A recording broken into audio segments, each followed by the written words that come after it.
Днес имаме един наистина интересен случай. Мъж на 43 години с вродена кожна синдактилия. Нека първо обърнем внимание на третия и четвъртия пръст при този клиент. Виждаме, че двата пръста са сраснали помежду си. В конкретния случай става дума за кожна синдактилия, при която пръстите са свързани чрез меки тъкани.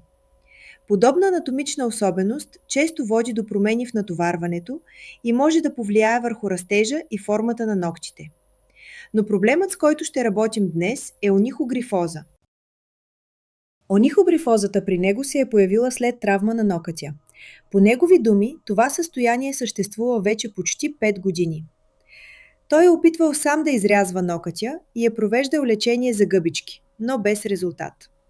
Клиентът дойде при мен за помощ, без особена вяра, че с този нокът може да се направи нещо и че изобщо може да бъде съхранен. Първоначално започнах директно с диамантен диск, като преди това внимателно прецених къде завършва нокътното ложе. Видях, че нокътната плочка е силно нестабилна и стана ясно, че в голяма част вече липсва нокътно ложе. Това ми позволи спокойно да отстраня значителна част от нокътя още в началото, без да го изпилявам изцяло и без да увеличавам контаминацията на въздуха. След предварително сондиране, отсекох по-големия нокътен рудимент, а след това внимателно и бавно го изрязах с клещи. В резултат получихме сравнително равен и по-стабилен нокътен рудимент. При допълнителната обработка установих, че нокътното ложе вече е епителизирало. Важно е да подчертая, че ние не отстраняваме и не можем да отстраним целия нокът. Нокътната плочка и нейният апарат имат защитна функция. Те предпазват нокътното ложе. Затова целта ни е да съхраним максимално това нокътно ложе, с което разполагаме в момента, и да го приведем във възможно най-здраво и стабилно състояние. Какво представлява онихогрифозата? Това е патологично удебеляване и деформация на нокътната плочка, при което тя става твърда, удебелена и извита. Причини за онихогрифоза могат да бъдат травма, хроничен механичен натиск, нарушено кръвоснабдяване, възрастови промени, неврологични нарушения и дългогодишна липса на адекватна грижа. Клиентът ме попита дали има гъбична инфекция. Лично аз не смятам, че става дума за микоза.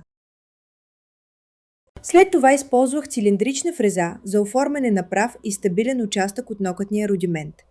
Използвах и кератолитичен спрей с дезинфекциращи свойства, който ми позволява много прецизно да оформя зоната и да постигна чист резултат. По време на работа, лампата на спрей машината леко засветява процеса, но работата с спрей е по-удобна, както за мен, така и за клиента.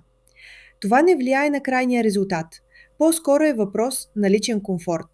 Най-важното в подобни случаи е да се отстранят всички нестабилни кожни участъци и да се почистят страничните канали, за да може новият нокът да има възможност да расте и да се придвижва напред. Тъй като проблемът съществува от години и не е бил третиран своевременно, голяма част от нокътното ложе вече е епителизирало.